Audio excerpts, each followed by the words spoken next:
తిరుమల సోపాన మార్గం మెట్ల అనంతరాయలు నిర్మించిన అద్భుత మార్గం. తిరుపతి నుండి తిరుమలకు వెళ్లే మొదటి మరియు అత్యంత ప్రసిద్ధమైన మార్గం అలిపిరి సోపాన మార్గం. ఈ దీర్ఘమైన మెట్లదారి భక్తుల హృదయాలలో ప్రత్యేక స్థానాన్ని ఆక్రమించింది. మెట్ల అనంతరాయలు ఈ సోపాన మార్గాన్ని నిర్మించి భక్తులకు అనుకూలంగా మార్చిన వ్యక్తి మెట్ల అనంతరాయలు. వారి కృషివల్లనే ఈ మార్గం ఇంతటి ప్రాముఖ్యతను సంతరించుకుంది.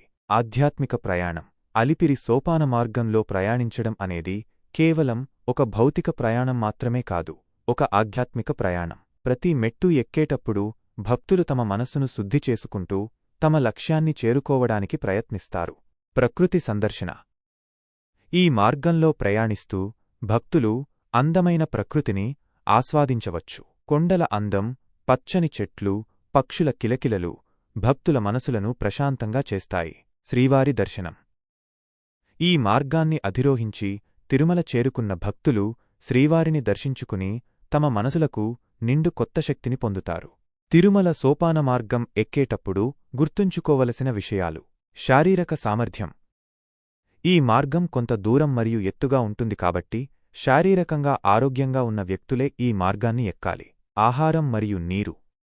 తగినంత ఆహారం మరియు నీరు తీసుకుని ప్రయాణం చేయాలి. సమయం. ఈ మార్గాన్ని అధిరోహించడానికి సరిపడా సమయం కేటాయించాలి. వేషం. సౌకర్యవంతమైన వేషం ధరించాలి. తిరుమల సోపాన మార్గం భక్తులకు ఒక అద్భుతమైన అనుభవాన్ని అందిస్తుంది. ఈ మార్గం మీద ప్రయాణించడం ద్వారా మీరు శారీరకంగా, మానసికంగా మరియు ఆధ్యాత్మికంగా సుసంపన్నమవుతారు. మీరు ఈ మార్గాన్ని ఎప్పుడైనా అధిరోహించారా? మీ అనుభవాలను మాతో పంచుకోండి.